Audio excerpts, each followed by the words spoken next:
So I listened to a beautiful training from Neale Donald Walsch. He has one of my favorite books, Happier Than God, but this was a video training that I was watching.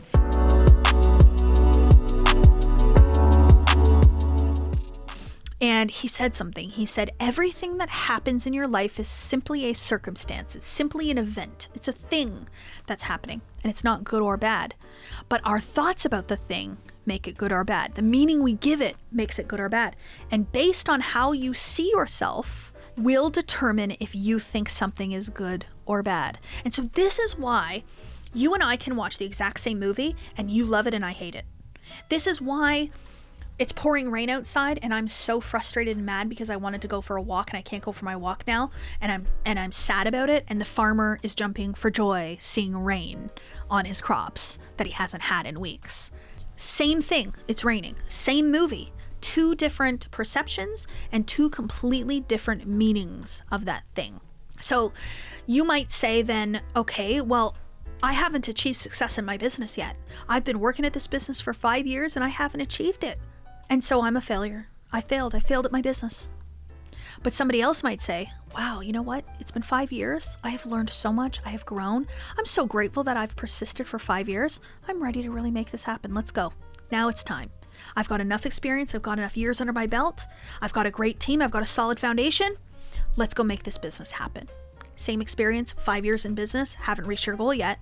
Two different perspectives, two different meanings. So when I say to remain neutral to your circumstances, that's what I'm saying. Stop giving your life the meaning that you're giving it that is making it intolerable, that is making you displeased, that is making the experience of your life a negative one. There is good in your life. You just need to find it. But the key to manifestation is to stay focused on what you would love instead of what you see. And so this example, this tip is to ignore your senses. They do not mean it's not happening. It does not mean you aren't successful. It doesn't mean you aren't what you desire to be. Devon Franklin at the gala that I was at a few weeks ago, he says, just because you haven't been given the opportunity doesn't mean you don't have the identity. So I think about the Shawn Mendes documentary on Netflix, I think it was on, from Toronto. It was all about how he manifested selling out the Rogers Centre. Now, they didn't say that. They didn't advertise that it's a manifestation documentary. But to me, that's all it was. This young kid, just like everybody else, 16-year-old, his friends are all playing basketball, playing out in the park, and he's at home writing music, playing on his guitar, practicing for when he sells out the Rogers Centre. He chose to believe something outside of what his world would have told him. His world would have told him, you're an average kid going to an average school from Toronto, Ontario. Like, why do you think you're going to be a superstar? Why did he become a superstar? Because he believed he would. Because he wrote down he would sell at the Rogers Centre. And he did, and the whole documentary is about that. So he always held the identity of a superstar instead of the identity of an average everyday kid that was going to go get an average everyday job that was going to hopefully make $100,000 a year and create success in their life. So just because you haven't been given the opportunity yet doesn't mean you don't hold the identity. Hold the identity, the opportunity comes. But if you never hold the identity, you will never get the opportunity that you desire to become the version of you that you knew was always there within you. So manifestation for me has always been fun. And the last thing that I will say to you is to take it less seriously.